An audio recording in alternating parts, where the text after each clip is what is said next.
What is up, everybody? Welcome to a special Sunday edition of the NBA Rundown. We are going to pack the content in before the All Star break because, we'll get a little break then. Please like and subscribe the video. Help us out, get the channel's numbers up, and we appreciate that very much. Speaking of appreciate it, I appreciate you gentlemen joining me this morning.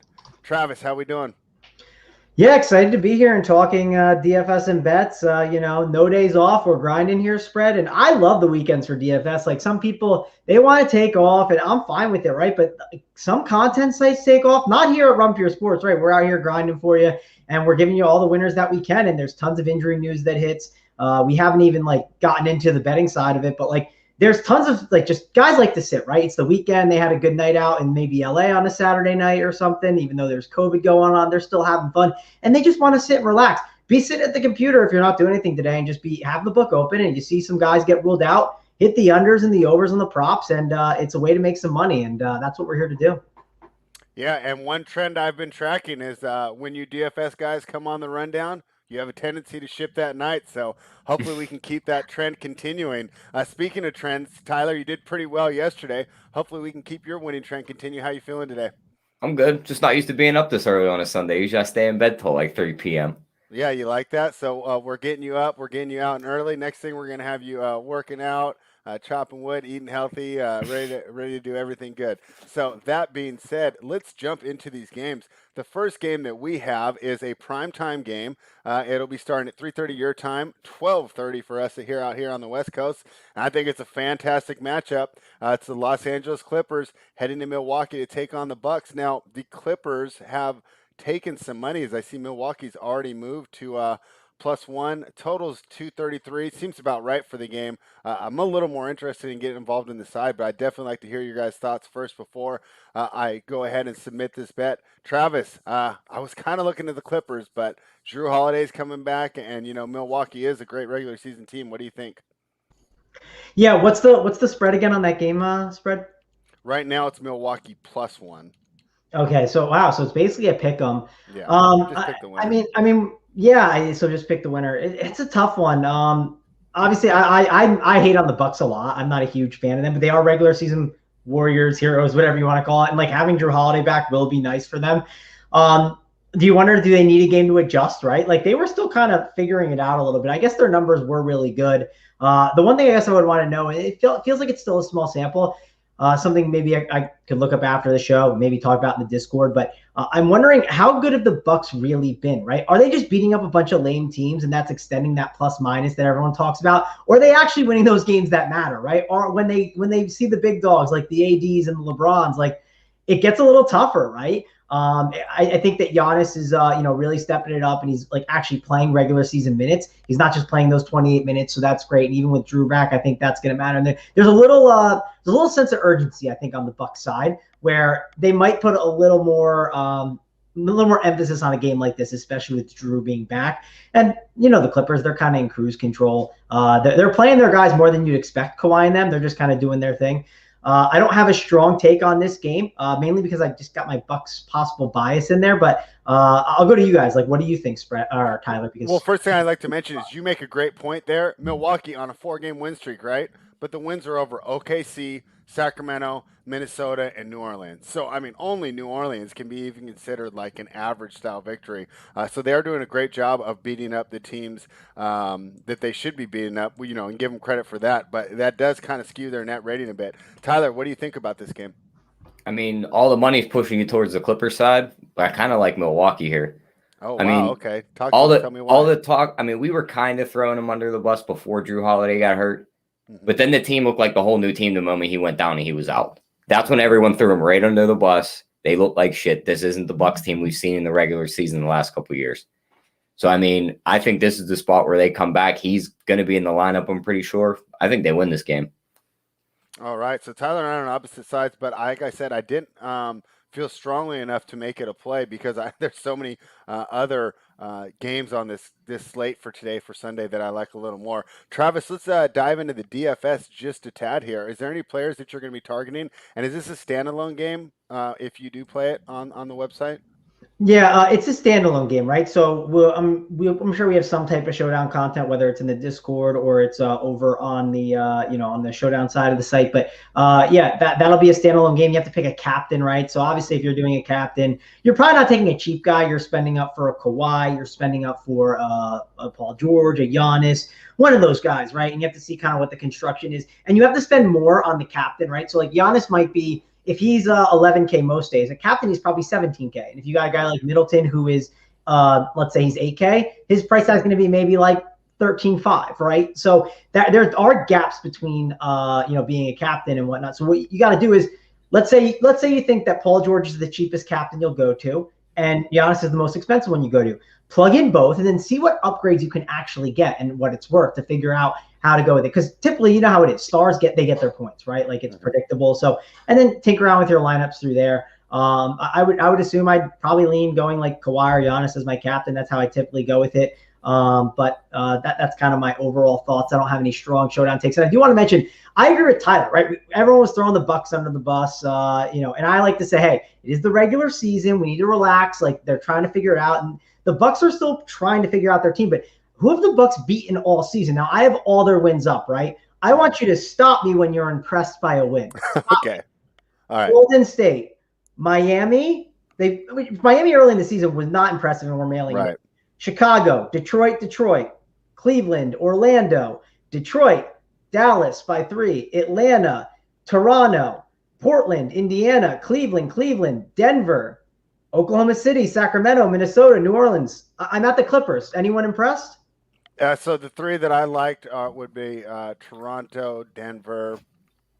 Where was that Denver game at? Was it in Denver? The Denver game I think it was. Yeah, it was in Denver. And context matters on the game. That one impresses me then because they beat them at altitude in their home arena. If it was in Milwaukee, it wouldn't impress me as much. And that could have been without Drew because that was February 8th, so that's not too long ago. That was without Drew. It was Forbes and DiVincenzo. So yeah, that one's more impressive. But I guess the point I was kind of getting at was I haven't been impressed with them yet, but I also want to say we have not seen like you saw what happened with LeBron, right? When they put Chris Paul together and all these guys. And I know it's not the same situation, but when you add a new piece to a team, you kind of wait for it to click. And it felt like that with the Clippers. All season long, we were just like waiting for it to finally all click, and it never clicked. And I'm giving the Bucks some time. Now, obviously, the time when they didn't have Drew, we got to give them a little bit more time. But at some point, you can't just be sitting there and be like, okay, like they're going to flip the switch, right? At some point, it's not going to flip. So this is a good game to kind of judge some stuff off. How they perform. And I am excited to see, like, is Drew Holiday, like what's the COVID situation, right? I don't know if he's conditioned enough. Are they going to be low on his minutes? So a lot to watch with this team over the next couple weeks or so. Definitely. Tyler, did you have any props for this game? The only prop I'd target in this one would be Kawhi's assist over 4.5. Mm-hmm. I mean, he does most of the ball handling for his team. So he has the ball in his hand 90% of the time down the floor for this team. He's covered at number 2 out of his last 3. And if he, does draw Giannis on defense, he's going to be passing a lot. Right. And one thing I would say, if I were to end up submitting that Clippers bet, it would be because I would expect Kawhi to be defending Giannis there towards the end of the game and forcing him to shoot jumpers. And we all know, we've talked about it so much. That's the way that you beat the Bucks in crunch time. But, gosh, it sucks that we don't really have a solid play. I guess we'll go to Travis there for the tie break. I like the Clips. Tyler likes the Bucks. Who do you like, Travis? Break the tie. Now, see, I'm just going to be honest. The last time you forced me to like bet a national TV game that like you were like, you have to pick something. I just went with it was a bad handicap. I basically said it was, and I went with the Celtics, and they lost, right? Mm-hmm. And you know what? My like terrible handicap on this one will be probably the Clippers because I don't want the Bucks to win. I want them to continue to fail. But okay. Again, like this is listen. I'll give you advice on other things. I just don't have a good read, and when you don't have a good read, like I don't want to be the guy giving it out. So I like Tyler's call with Kawhi though, right? The one thing I will say that I thought was very important that you heard Ty talk about is he's like, these guys like get up for these games, right? Like Kawhi and Paul George. He said like these games matter to them. And like he talked about that when they played against the Nets, right? Like, so when he's staring at, Kawhi's staring at Giannis on the other side, him putting the crown on his head, right? Acting like he's the MVP. Like Kawhi's going to definitely be like, okay, I want to, make everyone see that Giannis shot, 8 for like 24 And everyone's going to be saying, why was that the reason? Well, Kawhi was helping on defense. Whether he was totally or not, that's still going to matter. Like, these guys are going to get up for this game. So I'm going to bet with my heart here and just say the Clippers, but I don't have a strong read on it. And it's the first game back for Drew. So could be some unknown things we don't know, like minutes and whatnot. Right, and yeah, just as a reminder, right? We talk about every game and we give our leans for every game, but we're not betting every game. And so, thank you for clarifying that. Even though you do lean the Clippers here, that probably won't be a bet placed. Be interested to see you have a bet placed in the next one because it's your favorite team. I think they're coming off a win, right? Boston Celtics were able to defeat the Indiana Pacers there. They're terrible, man. Oh, I'm so sick of this team this year. But continue. All right. Well, the team that I'm not sick of that I've enjoyed backing is the Washington Wizards, and they are quite tempting at 6.5. I'm a little worried coming off the back-to-back. I watched the game last night. Boy, they kept it close, made me sweat for the first two quarters. Third quarter, they pulled away, and kind of starting to be the team that we thought. I mean, obviously not going to be a contender, but we didn't think they were going to be this bad. They're going to be probably a play-in team, and that's kind of what we're seeing right now. Now they're catching 6.5 against the Boston team that we don't want to go over it again, right, Travis? Because it seems like every time we go on, we go over the shortcomings basically of this roster and the way the Ainge constructed it and the amount of talent they've lost the last couple of years without replacing it. But your thoughts here, Washington plus 6.5. What do you think? Yeah, I mean, this is my quick thought and lean on it. Like, I think this is actually really good for the Wizards, right? And the reason why is like the Celtics double big man lineup has not been it, right? It's definitely struggled. Neither is the other lineups too, for what it's worth. But this kind of plays into the hands of the Wizards, right? Because what they're going to do is they're going to play Rui, they're going to play Wagner, and I think you're going to see the Celtics try and match up and like hope that the Wizards like are okay with doing that. And I think it could, be poor for the Celtics, right? I like kind of taking the points with Washington at 6.5. That's kind of my lean. I wouldn't be shocked if like the Celtics won a close one, right? That's what I would kind of think happens. But I think Washington keeps this close. I do agree that back-to-back is scary, right? Like I'm also one like when there is a back-to-back, if I don't see like a strong spot for it, I typically like to stay away. And especially, do you think the price is baked in based on how poorly the Celtics have played? Do you think the reason Washington is getting the 6.5 points is that's already baked into the line? I think you can make an argument for that. Do you agree, Tyler? I think that 6.5 is a little big because I'd expect Russell Westbrook to be announced out soon. Okay, so why is that? So?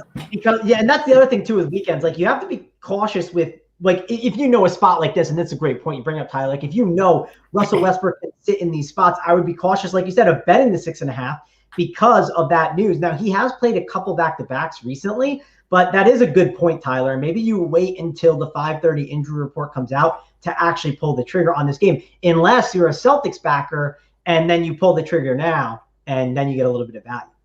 Yeah, I agree there. You like the Celtics, you pull the trigger now. If you like Washington, you wait. I had this happen to me yesterday. I thought that Nets 2.5 was way too short. Played it. All of a sudden, Kyrie's got an injury and he's gone. So you see how that one went.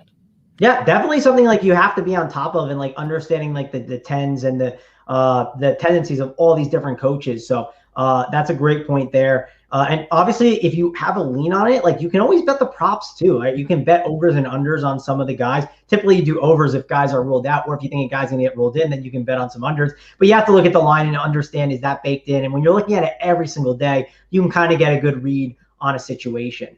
But that's definitely a great point. I say we kind of maybe have to wait for that a little bit, but what we talked about, like bet the Celtics if you like them now. If not, hold, and then once you get the news, fire on the Washington if that's the side you like more. Tyler, Travis spoke about betting some props here. Is there any props that you're looking at here? Obviously, Tatum and Brown have been carrying the lion's share of the work here for the Celtics so far this season. You think that continues today? I think so, but the prop we're going to look at is on the other side. All right. And of course, it's our guy, Bradley Beal. I love it. I mean, he's torched the Celtics total this year, the points. And you're getting it right around 31, 32.5 right now. It's too short. He's torched the Celtics team for 35 and 41. And if Westbrook doesn't play today, he's going to get even more shots. And he's averaging 34 in back-to-backs this year. All right. Does that mean that when you go, because this will be the fuller slate, right? Because you'll have the slate of every other game that starts at 7 your time, 4 my time. Travis, would you be looking to get Bradley Beal in that lineup? Yeah, so one thing I saw with Beal, which was like just fascinating, I'm not surprised, right? But I think in 28 of 30 games, he has 30 or more points right now. It's something insane like that. So of course, I would like to get Bradley Beal in my lineups. He was really cheap the other day. He was 9,200. Price probably is still too cheap. No, they brought up to 9,600. It is a back-to-back for a jump shooter, so it's a little scary. They just played against Minnesota. You can expect this game to be a good bit of back and forth game. Short's got a pretty decent total. My big debate, though, on this slate, it's worth mentioning because we're in the times of COVID and everything. How much do you like this game in DFS compared to other games later on? And what injury news will we be waiting on? Because this is a 7 o'clock game, and then we have a gap from 7 to 8 o'clock where we're going to be sitting, waiting on some news. And it could be 6:30 and you get news that someone is questionable that you didn't expect, right? Out of nowhere, you could see LaMelo Ball downgraded to questionable. I'm like, that could change the entire slate of maybe wanting to wait on stuff. So if you lock yourself into some of these plays in this game, you're definitely running the risk of, kind of getting yourself into some trouble. Now, there are some really nice spots here, right? Like Jaylen Brown is questionable. And if Jaylen Brown doesn't play, locking yourself into a Kemba Walker is not a bad idea on this slate against Washington. The price is up at 6.8. That's the only issue. But if there's no Jaylen Brown, it's still a decent price tag. The guy I would like the most, if you take Jaylen Brown out of the equation, it would be Jason Tatum, right? Like he would definitely be by far my favorite play. And 9,100 would not be enough, right? He should probably be 9,600, maybe even you can make a case it should be higher, especially against a team like Washington. You can make a case for a 9.8K price tag, which like that would be an uncomfortable price tag on Tatum. But if there was no Jaylen Brown, it would not surprise me. So you have to kind of wait on that injury news. A lot of my decisions on this first game are going to depend on what happens with Jaylen Brown. And also, if Jaylen Brown is out, that's going to help some of these other Celtics guys, like these big men. You feel like they are going to be forced into that double big lineup more with Tristan Thompson at 4-5, Daniel Tice at 5-2. Like those guys will become more in play because a little bit more opportunity for them, especially Tice, right? At 5,200. He's like a fantasy point per minute kind of producer. So as long as he's getting the minutes, and if you take Jaylen Brown off the court, like they are really going to need to rock that double big man lineup more. So I think that this game, it's got some interesting plays on both sides. Some of the Washington guys are priced up. I prefer some of the Celtics guys based on the injury news.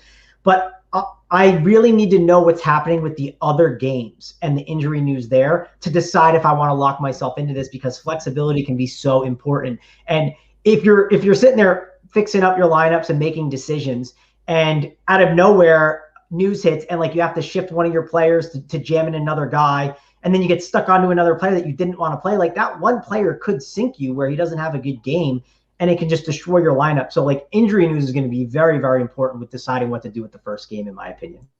Yeah, I think you got some good game theory here. And you talked about using that, the Washington-Boston game. It is pretty attractive, right? It's a total of 232. Contrast that to the game that we're about to handicap, a total of 211, and that's the New York Knicks heading to Detroit to take on the Pistons. The Pistons cannot hold on to that 8-point lead in the fourth quarter against the woeful Sacramento Kings. So if that shows you anything about the state of basketball in Detroit, I think that would be a perfect example. The Knicks, Tyler, I've seen videos of people in New York dancing in the streets because you guys are 500. The Knicks are 500. Break down this game for me, Tyler. I know you're a big Knicks fan. I mean, Knicks have looked good this year. I think they're sitting at the 5 seed. They have a 500 record. Our boy Joey's probably one of them guys out in the streets parading around. Yeah, he was. Imagine being a Knicks fan and parading that your team is 500. Like, it's great to be there, but it is not good for the future. But continue. As a Kings fan, we probably parade if we were 400. But yeah, I mean, surprisingly, both these teams playing higher pace. They rank 10th and 13th lately. So, I mean, that total does seem a little short, but Detroit just can't put the ball in the basket. We seen them play Sacramento a couple nights ago. Sacramento doesn't play any defense, and they still couldn't beat them. Yeah, that was bad. And I mean, this game, Fox is going to have to score maybe 30 because I think the Knicks are just going to beat them up down low and win this game easily. So it's got to take big effort out of us. Hold on. I had Sacramento and Detroit, Grant, because I brought up Sacramento. But yeah, Grant, yeah. You're going to need Grant to go off today if they want to keep this game close. Yeah. I like the Knicks here. I'm just on the fade Detroit train. I fell in the trap of taking him the other night, and I'll tell you what, I felt good most of the game. Harrison Barnes single-handedly won that game. Monty McNair, I want Kay Cunningham. Let's ship Harrison Barnes out as quick as possible. Travis, did you have a lean on the side, and if not, you want to just jump directly into who you might be targeting in DFS? Because even with a total of 211, Knicks players have been kind of nice to put in your lineup because you know they're going to get more than 35 minutes a pop. Yeah, I mean, so 215 total down to 211. So that's not encouraging, right? I hate when it goes the opposite way. You're making great points about the Knicks. I worry about the Pistons. I know that they're running some tighter rotations, but I don't know what to do with all these guys. Like, I like Jeremy Grant the other day against the Kings, but do I like Jeremy Grant against the Knicks slower pace? No, not as much. I think I prefer some of these Knicks guys. Now, it depends on injury news, right? Like Elfrid Payton, I believe, will be out. That's my assumption.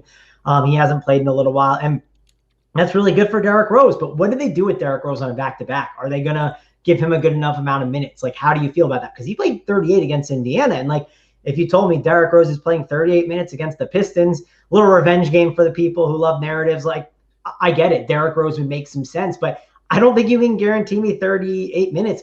I also wouldn't be surprised if he sat after playing 38 minutes, right? It is Tom Thibodeau, and he runs his guys on the ground, so maybe not. Quickly is someone that I think I would look at, because if you think that Derrick Rose's minutes could be down, wouldn't Quickly's be up, right? He only played 13 the other day. So I really want to pay attention to what's going on there. But again, I'm not in love with the Pistons side. It's more so getting some exposure to the Knicks based on some of the injury news we have with Peyton. And then you can argue for Julius Randle at 9,500. But my problem is I could play Julius Randle at 9,500, or I can play Tatum with possibly no Jaylen Brown for 400 more. Like, give me Tatum instead.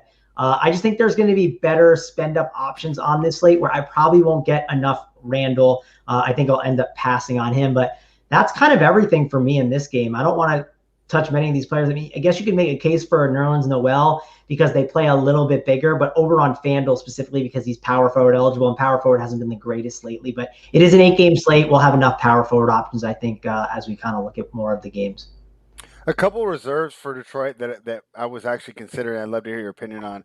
Josh Jackson been getting a lot of the usage there with the second unit, and Saban Lee, who's been playing well. Would I be crazy if I tried to sneak either of those two guys in my lineup? No, I don't think you'd be crazy. So what Josh Jackson's price is 6,200. It's only gone up 300, it looks like, and he has been solid. I wish it was a better game environment, right? He has been. I thought with Jeremy Grant being there against Sacramento, it could cut into him more because Jackson basically was playing without Grant that one game, did pretty well. I'm trying to think if there's anyone else that's out. Like Wright is still out. Saban Lee is 4,600. I just think on this slate we'll have better value as the day goes on, right? If we don't have a lot of value, I think you could get away with it and he'd be fine.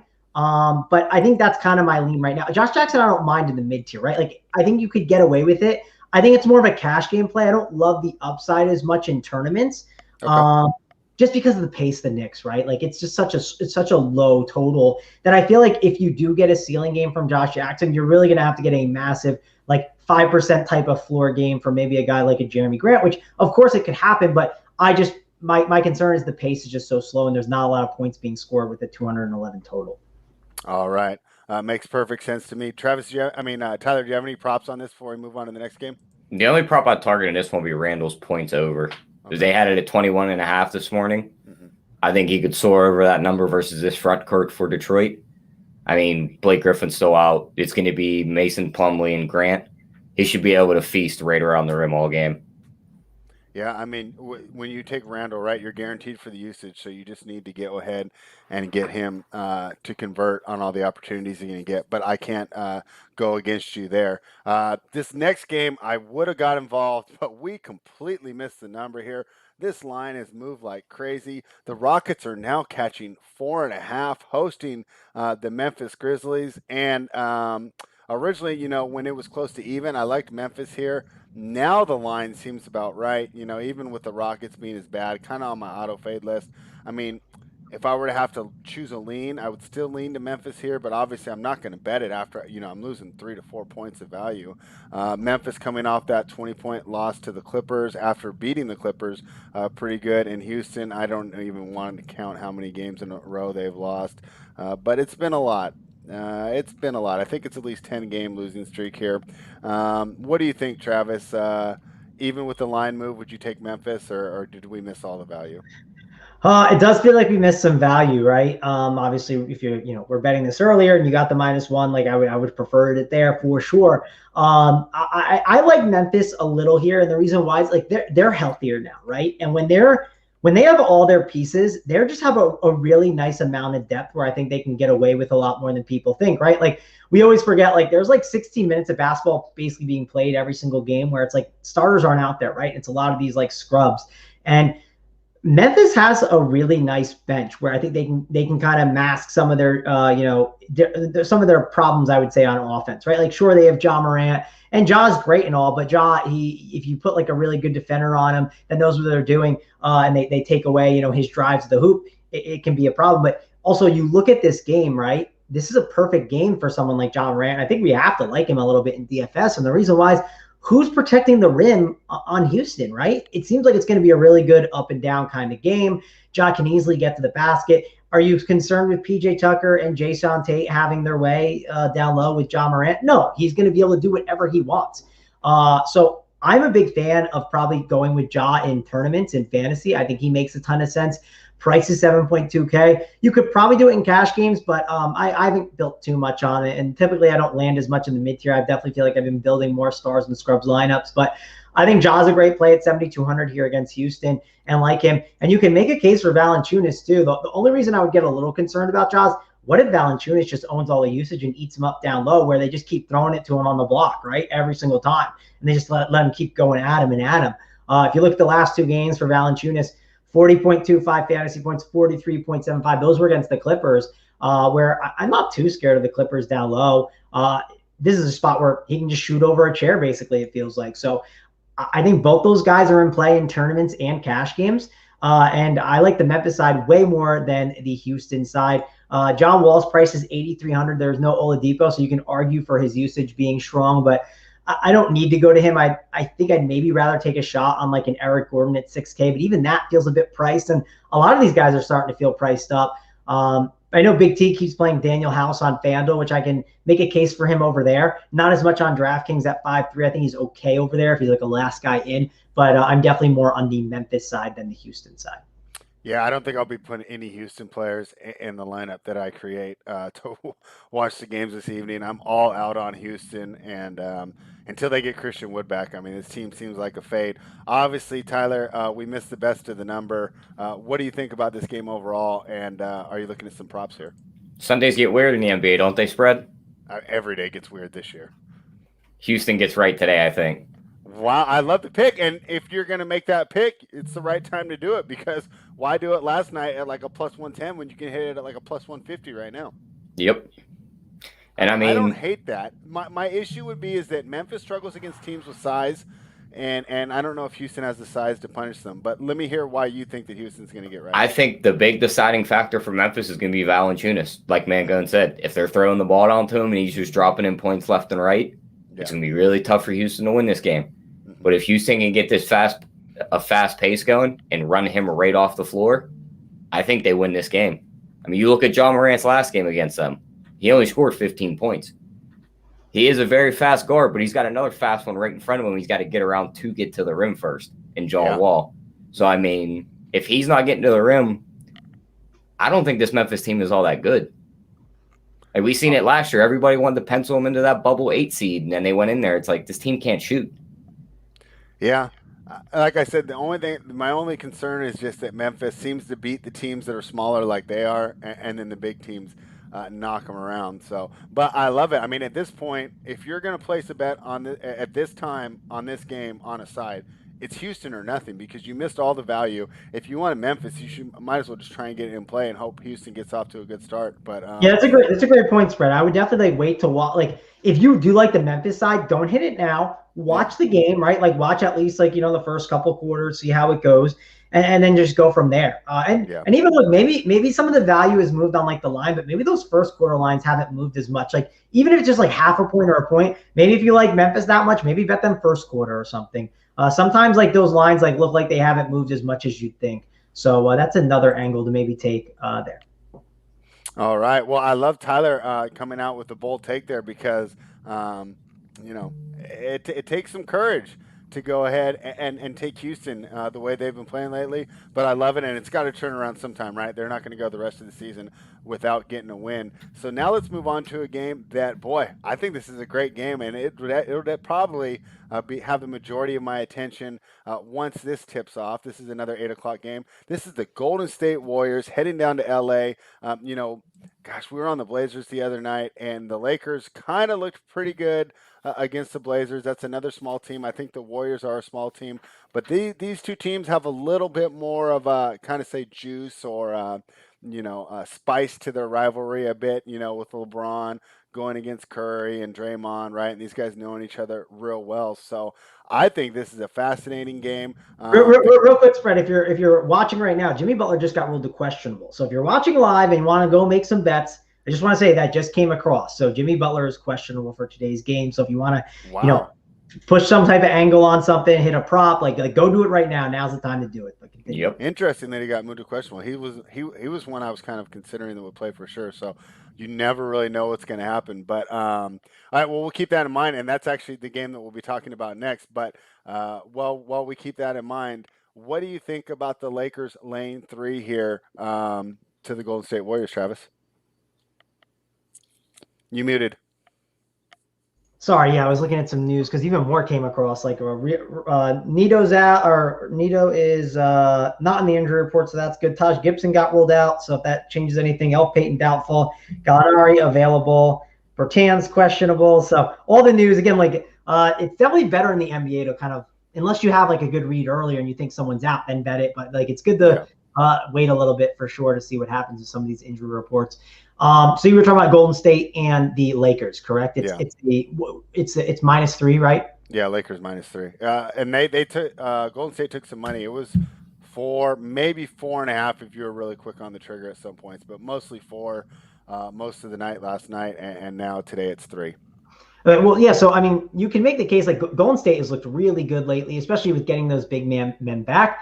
The Lakers too, that them getting Dennis Schroeder back was really big and key for them.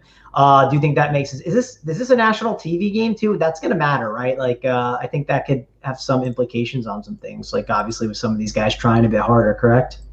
Yeah, let me double check. I mean, I have League Pass, so it's it's an ESPN game.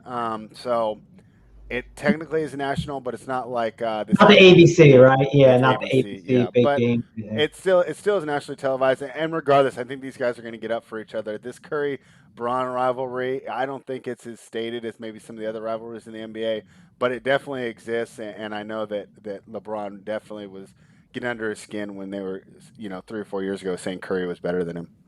Yeah, so it depends what side you're on, right? Do you think the Warriors are a team that's just gonna fold here in this spot? Do you think they're for real, or do you think the Lakers getting Dennis Schroeder back, which was really really big? That's one reason why I think they were having so many issues.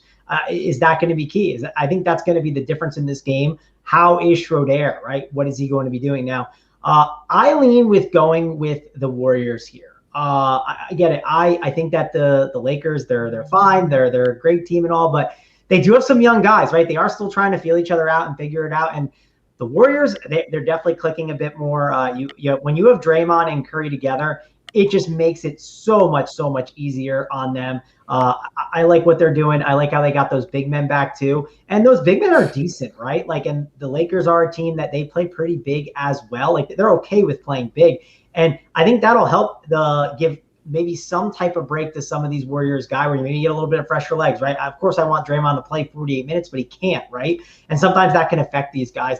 I like the Warriors side, though. I'm on them over the Lakers. I get it. It's never fun fading LeBron. But listen, you look at the line on this game, it's -4 for the Lakers. Golden State could still lose this game, and I could still cover. I like going with the cover on the Warriors. I'm not going to go with the money line. If you want to sprinkle it, I'm okay with that. But I think I lean Warriors here at +4. All right. Talk to me, Tyler. What do you think about this game? I'll pull the trigger on the money line. All right. I love it. Dude, you're coming out hot today. I don't think that Lakers team did just beat Portland, but that Portland team looked bad down the stretch. Portland's terrible, Tyler. Yeah, they finished that game just so bad, and the Lakers won. you look at this supporting cast, even with Schroeder back, this is still one of his worst supporting casts. This could legit just be the Warriors going out there and shooting them right off the floor. And it could be like, wow, the Lakers just lost by 20. So, I mean, we've seen Wiggins playing tough perimeter defense this year. If he can stifle LeBron a little bit, game over. All right. Well, talk to me. I think that you had a player prop also circle for this game. Do you want to let everyone know the player that you're targeting here? Oh, we're going right back to Oubre. They're still setting his points at 17.5. He's been blowing that number out of the water. He's starting the shooting guard spot for Golden State with Wiggins starting the small forward. And LA has defended shooting guards terribly over the past 2 weeks, giving up almost 26 points per game. He's also getting that second unit run, right, where he's like basically being the point guard. And I'm trying to think whose defense he's going to draw. Is he going to draw Caruso or Schroeder? And you'd assume, right, if again, it's basketball, right? So like you can make switches and get guys on you. And I think he'll see enough Dennis Schroeder where I'm not too scared of him defensively, right? He's gotten better, but I think you're making good points there. And I don't think the Lakers, defensively, that second unit is anything to be scared of, right? Like, sure, Marc Gasol starts out the game at center and he does what he can for some of the games, but like he's old, he's not that great. And they don't have like that amazing rim protection like they had in the past with McGee and Dwight Howard. So I think that makes sense. Right. Now, when Tyler or HTP give out a prop, Travis, I instantly go and see what their DFS price is. What do you think about using Oubre in a lineup tonight? That price has gone up, right? Unless it's gone down and I missed it. It's 7,200, right? Like, can you stomach that price tag? For the volatility, I don't think I need to, right? Because I'll pull what Big T does, right? Big T pulls up the game log, right? And I don't like to be a game log watcher either, but I like to look and see what they have been doing. And I can also like look at the game log and understand like, this player's been out for, this time and understand the situation. It's like Kelly Oubre is 7.2K and he has 41.5 fantasy points. 42 is one of his. He had a 45.25 against Orlando, but like even at that, like. Is that the most recent Orlando game, Mangone? Yes. Steph didn't play in that game. That was the game he walked out and then he walked back into the locker room. You're right. So I guess the point I'm kind of making here though is like, if I told you could roster anyone, their name could be Big T, their name could be JSU, and they are 7,200 and their highest fantasy output was 45.25, you wouldn't be jumping for that. In cash games, if you told me that, I would lock it in, right? I would take for 7,200, I would take 45 fantasy points, but that's his ceiling as well that I'm giving you. So I don't think you want to do that. I think it's a little risky to take that shot. I think if you look at some of these other guys, you can make a case for Curry at 10K, but is he the stud you want to pay for on this slate? That's the key. Who are the studs that you want to get in? Would you rather get in a Westbrook? We're waiting on this news, and we have a game later, that Charlotte-Sacramento game, which is probably the best DFS game of the slate, and that's the one I would rather be targeting. Like Tatum, I would rather go to. I love Karl-Anthony Towns. The matchup's not great, but his usage has been incredible, and maybe a slower paced game will help him. We also got that Miami news, right, with Jimmy Butler. So that's going to help someone like Bam against Atlanta and all those other guards. So it just doesn't seem like a great spot to really target this game. This feels like a good game to stay away from when you're talking the Golden State side. The Lakers side is a little different, right? Because we like playing guys against Golden State because when you play Golden State, what are you getting? Faster pace, which means you're getting more possessions than normal. Whatever your average is, if your average is, 30 fantasy points, it's probably bumped up a little bit more because you're going to be getting a little bit more possessions against that team. LeBron James is getting a little pricier at 10-8. Obviously, you could expect a big game from him.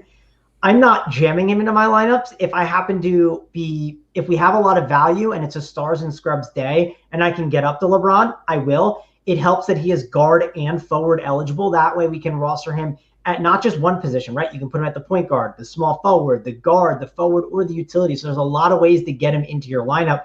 So he could make some sense here. And then Dennis Schroeder at 5,900. This is a good matchup for him, I think. I think he's safe, and he has a little bit of upside at the 5.9K. I don't think he's a priority in tournaments, right? I think you can make a case that maybe he's not on that like winning lineup as like a guy that's going to hit like a 50 fantasy point game, but if he's like a last guy in tournaments, I wouldn't hate it. Those are mainly the two guys I would look at. And I would also look for injury news, right? Because if for some reason Markieff Morris does start and he's at 3.4K and you need, for a stars and scrubs lineup, you need to kind of get some value. I don't hate him at that 3.4K price tag. All right. When we take a look at this total, right, I kind of feel like it's who's going to impose their style of play, right? Is Golden State going to get the Lakers to run up and down the court with them? Or are the Lakers going to do what they try to do most teams, and that's slow it down and win the battle of the half court? Total 220, it just comes down to me. Who do you think imposes their style of play? What do you think, Tyler? This goes over or under? Golden State get them to run, or the Lakers get them to slow down? I'll take the over there. I think they'll get out and running. I mean, this is, just like you said, this is imposing their will. We got one team that ranks first in pace. The other one ranks 28th. Yeah. So somebody's got to make a decision here. Yeah. Well, typically the better team does, right? Like, I mean, that's so I assume the Lakers will really slow it down. But are they the better team right now? It's a good point. Right now is the key, right? That is a great question. Yeah, I don't know how it's going to go because the problem I have with capping someone like the Lakers, right, is like I wouldn't be surprised if LeBron was like, if they were playing a faster paced game, LeBron was like, let's play a faster game because like this might be good practice for like the guys that we have, right? Like you don't know with a team that's like trying to compete for a title, right? Like that's like focused on that. Like LeBron plays the long game, so that would not surprise me at all. Sometimes people are always like, why is this team doing this? And it's like, well, this team's a title team. They don't care about this game. They might be practicing something for the future, seeing if something works. So that's why I always have some trouble with these, regular season teams. Ramon Scott bringing up a great point. Lakers 10-7 to the over at home, 3-14 to the under on the road. So he's with you there, Tyler. Thinks that they'll I would say they put on a show for the fans, but I don't think we're going to have fans in California for a while. Regardless, I think that's some important information. Thank you, Ramon. Let's go on to a game that you mentioned. It's going to be tough to handicap until we get this news. I guess just for the sake of fun, let's handicap it as if Butler is going to play. And that we're going on the -6 line, and that's the Miami Heat, a team that has, probably, I mean, I hate saying stuff like this, but maybe the worst team with the COVID protocols and injuries to start the year. Now they're getting healthy. Now they're finding their rhythm. What a great win over Utah, and we had that on the show, so we enjoyed that even more. And now they're going to take on an Atlanta Hawks team that is kind of struggling to meet expectations. At the same time, those expectations were built in with a lot of these players that are missing to be playing, right? Bogdanovich played like 2 games. He was supposed to be his big free agent acquisition. We've talked on the show so many times about how important DeAndre Hunter is, and now I think that you guys say Cam Reddish is going to be out for sure, or is that questionable?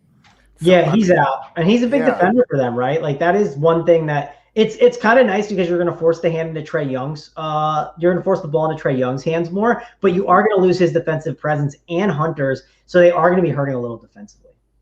Yeah, so I mean, well, I like Miami here. As much as I liked Atlanta at the beginning of the year, and I want them to be good. Like I've always had a thing for the Atlanta Hawks since I was a kid. And Dominique Wilkins was one of my favorite players, right? That's how long I've enjoyed watching the Hawks play. They can just never seem to get it together. Almost feels a little cursed with the injuries they're struggling with this year. At the same token, if they get everyone healthy, get everyone back, go on a streak right before the playoffs, they could be that proverbial team that no one wants to play. Regardless, when we're looking at for tonight, Tyler, they do have these injuries, and they're catching 6 points in Miami. What do you think? Since we're capping it with Butler in, yeah, I would definitely like Miami here. Okay. I mean, just the defense Miami is going to play alone here, especially with no Reddish. It's literally going to be Young and Capella versus Miami. If Butler moves down and guards Trae Young in this one and starts to shut him down, I mean, Atlanta really has no offense coming from any other places. Like, who's going to produce one man? Kevin Huerter? Gallinari, who dropped 10 3-pointers the other night. Yeah, but, I mean, how often do we see a guy just replicate that? It's true, but I'm just saying I expect him to have a lot of usage, and when we go to Travis, I'm going to be asking about trying to fit him in a lineup, and if you think that's good. But continue, Tyler, before I mean, his shooting's been out of this world, but that could stop at any moment. We've seen that with these shooters. Right. So, I mean, I like Miami here. Miami. Do you have any props for this game? Even with Butler in, but if he's definitely out, slam Kendrick Nunn over 13.5. Okay. I love it. If he's going to be matched up with Trae Young, he can't play defense. As long as that guy's shots falling, he's going to clear that 13.5 in the first half. Yeah, I mean, Trae's pretty much the epitome of a one-way player. So good on offense, and as good as he is on offense, could be that bad on defense. Travis, what do you think of this game here? And assuming that we get the okay on Butler and the line stays at 6, where would you be leaning? Yeah, I mean, if Butler's in, I want the 6, but obviously, I mean, like, just for obvious reasons, if he's out, definitely want to take the 6 on Atlanta. What do you think that line moves to is the question. 3. it'll move 3 points Yeah, without Butler, I would guess. I like the idea of I think I would jump on it. I would probably jump on right now Atlanta. Right? Like one thing you can do sometimes, which I think isn't bad, is you can bet them money line, right? Because it's not a line, right? It's not like a +6. Sites will let you cash it out, right? So you could bet Atlanta right now money line.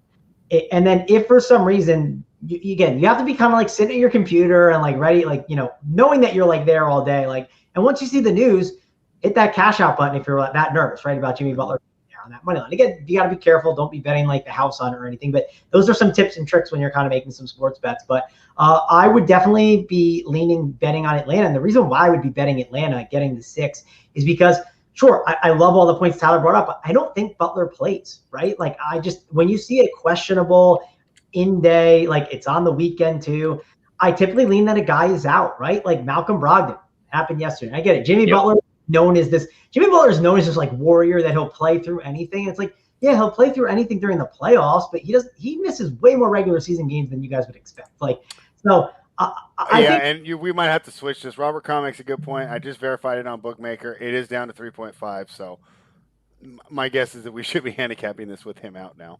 Yeah, that's what I'd be doing for sure. And like the 3.5, like it's a little tougher, but I think I lean Atlanta. And the reason why, and the reason why is I'm not scared of a lot of these guys on this team, right? Like without Jimmy Butler, that's gonna hurt them a ton. Now, sure, you can make a case Kendrick Nunn will chuck the ball up, and I get it. Trae Young defense is not great, but Trae Young is gonna have a field day with this backcourt now, right? Like these guys can throw Duncan Robinson in the pick and roll and just eat him up, right? Like I get it. Duncan Robinson is a great shooter from downtown, but you can really attack him defensively here in this spot. And I like Bam Adebayo. I think he's really fun for DFS, but he can be sometimes more passive than I would like him to be, right? And against someone like Capella, who isn't going to be a slouch defensively down low, I could see him yielding to some other players that he shouldn't be yielding to, right? I would want him to be more dominant and be trying to make plays. And on a guy like Capella, it's not going to be easy to. So I kind of lean going with Atlanta here now at the +3.5.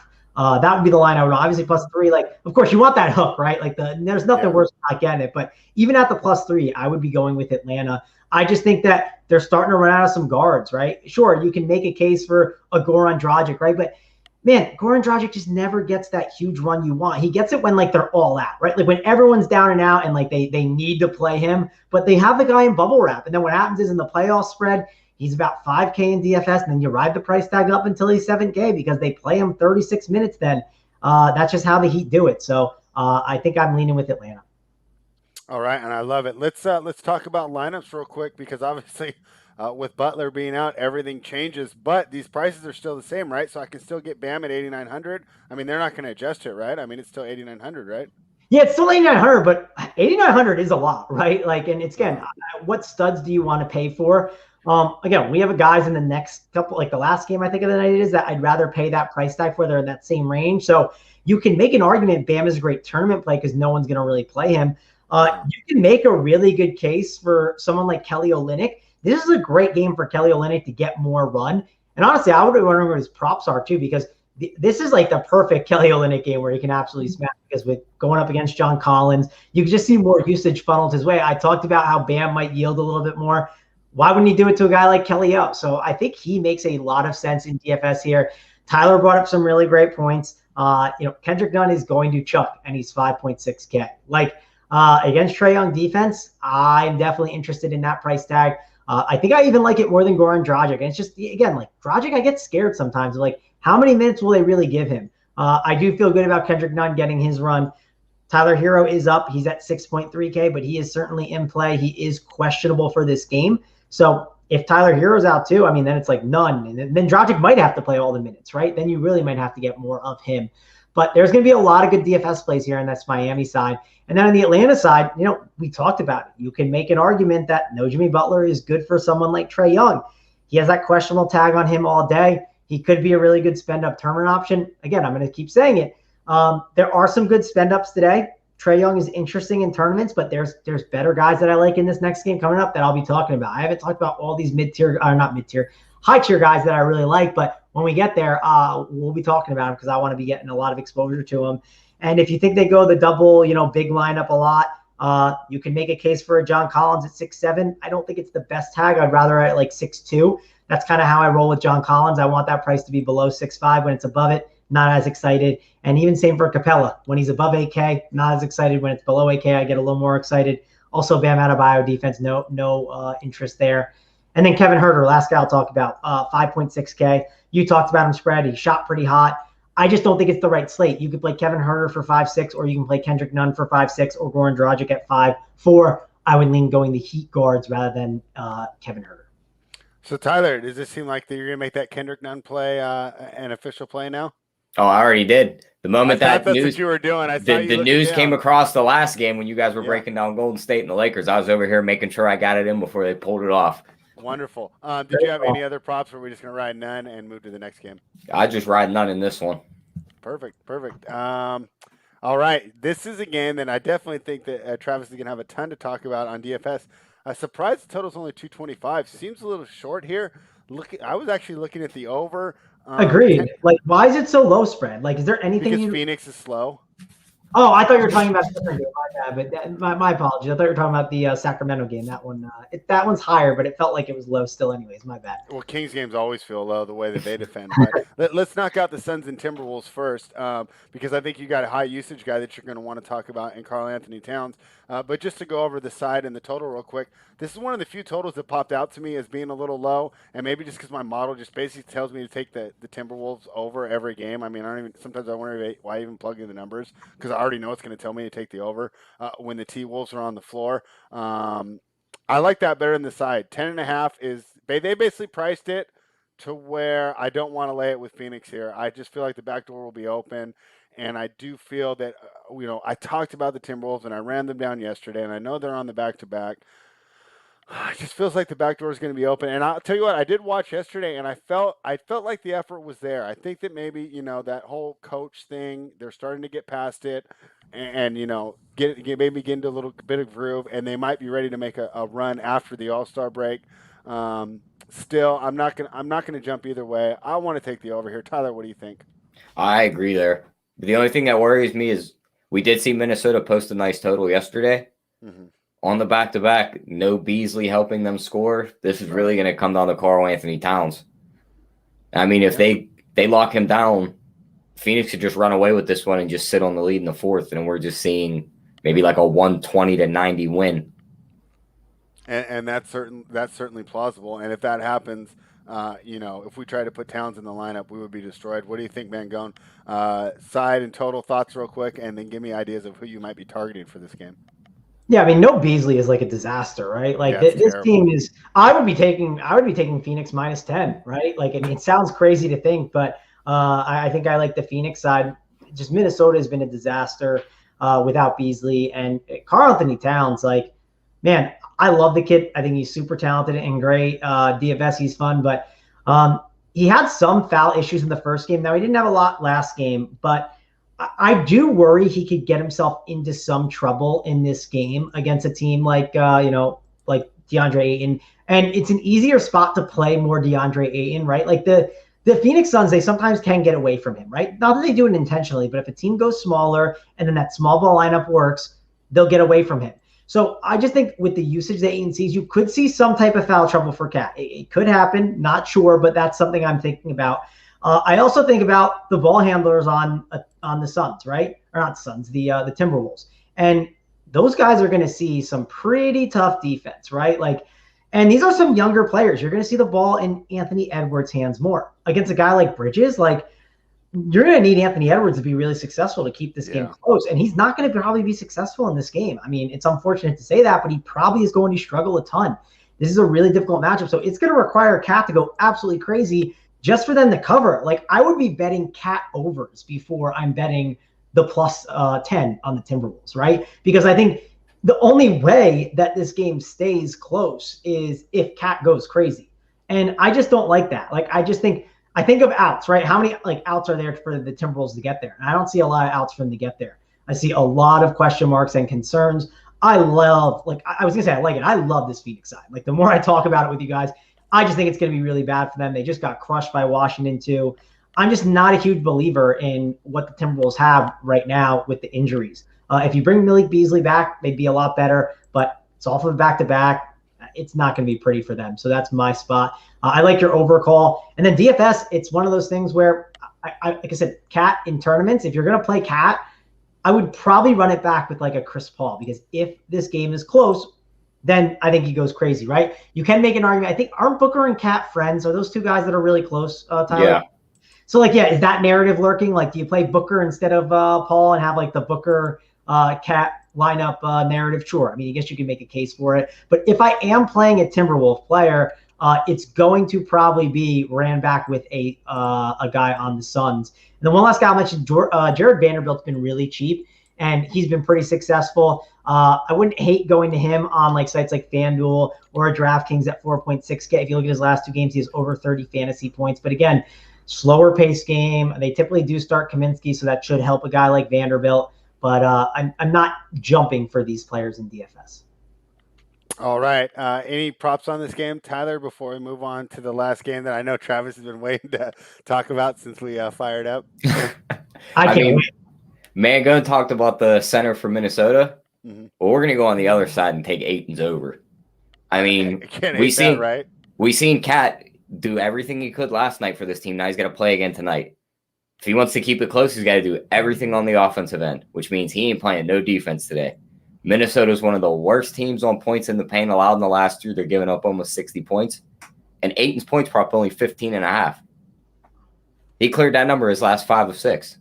That's a great call. I think that's awesome, Tyler. Like, that's one I got a free bet I need to put in. That might be the one. I'm going to have to go and see what line I got. But I like that call. And the other reason why is, like, I get scared with Ayton when it's like they can get smaller. Like I mentioned before, like they are going to have to play big. So, yep. Let's say you are worried, right? Let's say you're worried that over doesn't hit. I think if that over doesn't hit, I think what happens is I think this game was an absolute blowout. So also bet the Suns too, right? If you want, like, as a hedge, and you could see a spot where both of them hit. I think that's a really good call. Yeah, I like that too. I'm going to be placing that as soon as we get off. But I know the time is finally here. And who thought this would be the game that people would want to talk about? I mean, I live in Sacramento and nobody's talking about this game. So you got to give you props, Travis, for hunting through, digging through the weeds, being willing to watch the games that might not be that entertaining. You know, originally my buddy and I, because he took the Halliburton ticket on Rookie of the Year. Hey, he's looking pretty good at 6-1 because I think he's got a 50-50 chance. And I told him circle this game on the calendar because it'll be Halliburton versus Ball, and they might even be matched up against each other. Unfortunately, Halliburton's out again. You know, he missed the game in Detroit, which is kind of the reason that I was on Detroit. Harrison Barnes willed them to victory here. But talk to me about this game, Travis. I think that I'm going to keep fading the Kings without Halliburton. I mean, they barely beat the Detroit Pistons, which is up there with Minnesota for worst team in the league. Yeah, so a lot of things to talk about in this game. I mean, we could do a whole show on just this game, I think, alone. That's how much I love it. I love it. There's so much to talk about. So let's talk about the Sacramento side first. So they are missing guys, right? They're missing Whiteside. They're missing Halliburton. What does that mean? Well, Halliburton being out actually helps a guy like Marvin Bagley. It sounds crazy, but if you're ever watching and you see the rotations, Marvin Bagley gets replaced a lot by Halliburton. Now, of course, Charlotte goes a little bit smaller, so you might see more of the small ball lineups. But I do think that Bagley is an interesting guy, that probably a better tournament play than cash play, but I think he's interesting. The guys I like the most, right? And I said, I can't play Bam Adebayo. You know why I can't play Bam Adebayo? Because I'm probably playing De'Aaron Fox at 8-6 against Charlotte, and I'm probably playing LaMelo Ball, right? And maybe I'm not playing LaMelo Ball over on DK at 8-8, but he's really interesting in tournaments. 8-8 is expensive, right? But if you look at the games, 41.75, 41, and 41.25. You also have a guy like Gordon Hayward who is questionable. Actually, I think he got upgraded to probable, so he will play. He got downgraded to doubtful. Oh, did he? Wow. Okay. So that's obviously, again, more usage to be funneled to LaMelo Ball. That's always really good for someone like him. Those are two guys I absolutely love. Like, instead of playing those guys, the guys I mentioned, Bam Adebayo, I want to go to those two, right? I think I prefer them on FanDuel, though. Like, I don't know the price, but typically LaMelo has been like a $1,200 gap on DK and FanDuel. So I think I'll have a lot of LaMelo today. I'll have a lot of De'Aaron Fox. Two guys I think I want to be firing on for sure. On the Sacramento side, though, I want to go back and talk about it, because if you look at Sacramento, so if you go and look at their last game that they played, right, they really ran a tight rotation, okay? They played, here it is. So they played 1, 2, 3, 4, 5, 6, 7, 8, 9. So they played 10 guys. But the thing was, in that game, they ended up going to the guys like James and Guy and Porter. They went to them later in the game, right, for 3 minutes when it was out of hand. They were running basically an 8-man rotation for most of the game. I mean, if you look, the minutes that they saw, I mean, 36 minutes for Harrison Barnes you saw, right? You saw 38 minutes for De'Aaron Fox. I mean, you saw some massive amounts of minutes for these guys. Actually, I had the wrong game up. Sorry. Still saw some big minutes. There it is. So this was the tight rotation. You had Fox, Barnes, Holmes, Hield, Bagley, right? All those guys together played 27, 37, 33, 40, and 38 minutes, right? So you saw 39 minutes basically for Fox, almost 41 minutes for Harrison Barnes. So then you saw Bjelica, Justin James, Kyle Guy, and Corey Joseph. One of those guys, Jesse James, played 33 minutes, and Bjelica played the last 12 minutes. And his last 12 minutes he played were all in the fourth quarter. Now, they might mix him in a little bit more, but the point I'm getting at here is they played a super, super tight rotation, right? And I'm expecting that similar tight rotation here in this spot because, again, they won that game. And I think what they did was, as the game was going on, they were like, we need to just play a tight rotation right now because we don't have Whiteside to mix in. We don't have Halliburton to soak up those minutes. And I just think you're going to get such strong minutes from guys at really interesting price tags against Charlotte, right? Defensively, this is such a perfect spot. Holmes at 6'5" is still interesting. Barnes at 6'5" is interesting. And you mentioned that defensively, this team has not been good. And Harrison Barnes is dealing with a foot injury, right? So he might be being a little bit lazier on defense. When you let up 107 points to Detroit, that might be what happens. Bagley at 6'2", Buddy Hield at 6'1", has the upside to get 50 fantasy points if his shots are falling. I think he's a phenomenal tournament play. Playing 38 minutes the game before. What if the shot is falling, right? And against Charlotte, you talk about Charlotte. They are the worst team against open three-pointers in the league. So this is the matchup where Buddy Hield could go off, right? Like, this is the spot that maybe bet is over, Tyler, and player props. Like, this is the spot in tournaments. Like, you talk about big teams play of the day, right? That could be low owned. I don't know if people are playing Buddy Hield today, but he's an uncomfortable roster, and people like to go to other guys instead of him. Like, this is the matchup. Like, this is it. Spread, are you getting excited? Like, these are your Kings. No, I love it. And you spoke about the short rotations, right? I mean, Luke Walton is coaching for his life here. I know he got the extension, and obviously it's going to be harder for teams to eat the salary with the decreased revenue, with no fans in the stands. And in California, I'm not expecting fans anytime soon. But, I mean, the outcry against Walton is just so severe out here.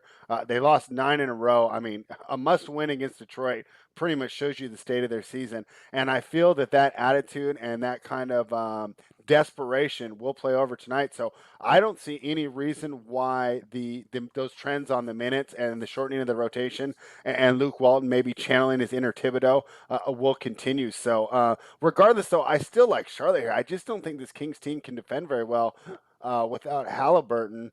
I think you make some great points why they should be in your DFS lineup, though, as we expect a high-scoring game. Tyler, talk to me about this game. Charlotte, Sacramento, who do you like? What do you think of this total here that's sitting at 238? I mean, he talked about the tight rotations. Mm-hmm. We're not seeing any defense played out of the Sacramento side. Mm-hmm. And if Zeller and Hayward don't play for Charlotte, mm-hmm. I doubt you see any defense out of their side either, so I'd probably lean over.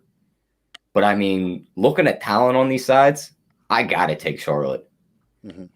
I mean, Rozier, LaMelo, Malik Monk's going to be coming off the bench. He's getting you 15 to 20 recently. Oh, we didn't even mention him, Travis. We got to go back to Travis for Malik Monk. Go ahead, though, Tyler. I mean, yeah, just those guys that they're going to have coming off the bench that the Kings aren't going to have once them rotations happen. I think that's going to be the difference maker here. And you're getting Charlotte at an underdog price. I'll take that all day. Yeah, so Tyler, what you're telling me is you're not a believer in Kyle Guy. No. Travis, Malik Monk, 2 20-point games. Does he sneak into the lineup? Yeah, and guys, hit that like on the video. Helps us out a ton. Subscribe too. We're doing these rundowns all the way to the All-Star break, right? So you get us for 5 more days or however long we got left, and then we'll do it when we get back as well. But hit that like and hit that subscribe to get the notifications when we go live. But yeah, we have to like Malik Monk, right? And I talked about the Sacramento side, but again, it's because we finally saw those tight rotations. And GQ in chat is saying, like, he basically said, hey, like, Buddy Hield, like he said, man woke into man woke. It's like, dude, like, this is the matchup, right? Like, you need to, for some of these guys that can get hot, you need to look for the spots, right? This is the spot where he can go off. So again, tournament play, not as much of a cash game play, but he has a 50-point ceiling. It is there if he gets hot. Now let's talk about Monk. Another great play. And the thing about Malik Monk is shooting guard is not the easiest to roster, right? Another reason why I kind of mentioned Buddy Hield. Like if you go down the line, right? Here we go. We got Bradley Beal, 9.6K, okay? You want to play Devin Booker at 8K in a possible blowout? Probably not, right? Kelly Oubre, we talked about how he's too expensive. Terry Rozier is 7.9. I think Terry Rozier is a good play, but it is expensive for Terry Rozier, right? And you think about how do you want to spend your salary? Do I want to spend it spending up? Probably not. That's why Malik Monk is kind of in play. Like I think really good points brought up there with Malik Monk. He's also willing to chuck. I also look for spots, right? Whenever I have a shooter, where's the spot where he's going to go off? Sacramento is probably it, right? Like that makes sense.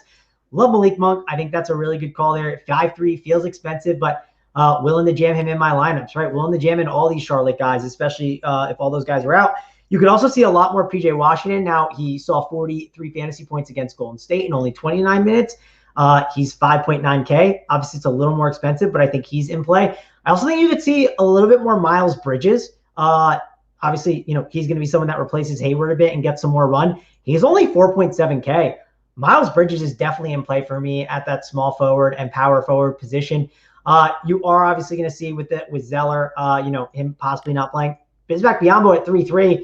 He was a guy, he played against the Warriors, and he was, bad chalk, right? He ended up not starting. If you're able to pivot him out of your lineups, that worked out for you. But Bismack Biyombo is going to be needed, right? They literally have to play him. You can't just go out there and put PJ Washington on Rashawn Holmes. If you are, give me all the Rashawn Holmes overs and in DFS. He will absolutely eat him up. So Bismack Biyombo will definitely be in play. And another thing to mention with these Charlotte guys, Rashawn Holmes is really good defensively, right? And good in the paint.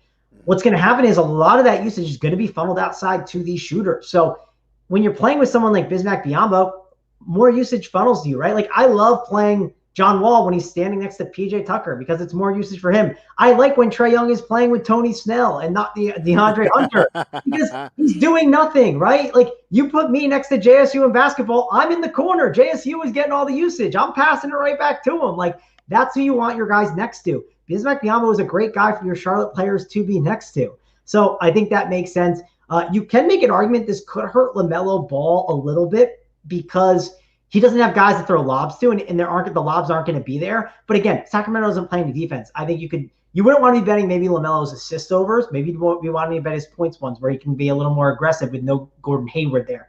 If you really wanted to bet on a LaMelo Ball prop, but this is a great game for fantasy. It's one of the best totals on the day. And why? Yes, there's a great total in Washington and Boston at 232.5. And I do need injury news, but I can wait on that and go to the total that's gone from 235.5 to 238, right? That total was too low earlier in the day. It's at 238 right now. If you want to bet the over, go for it. But I'm going to load up on it in DFS, and it gives me all the flexibility in the world as well, rather than locking my guys in at 7 o'clock.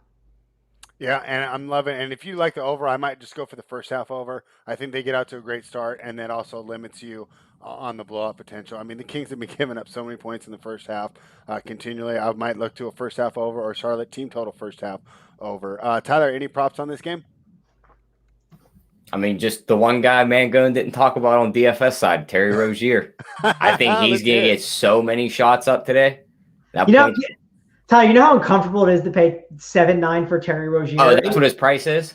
Gosh, it's brutal. Oh, yeah. It is so expensive for what is his points? So this is one thing I want to ask with Terry Rozier. I know he's going to put up a lot of shots. What is his player prop? Do you have it up, Tyler? Because 21.5.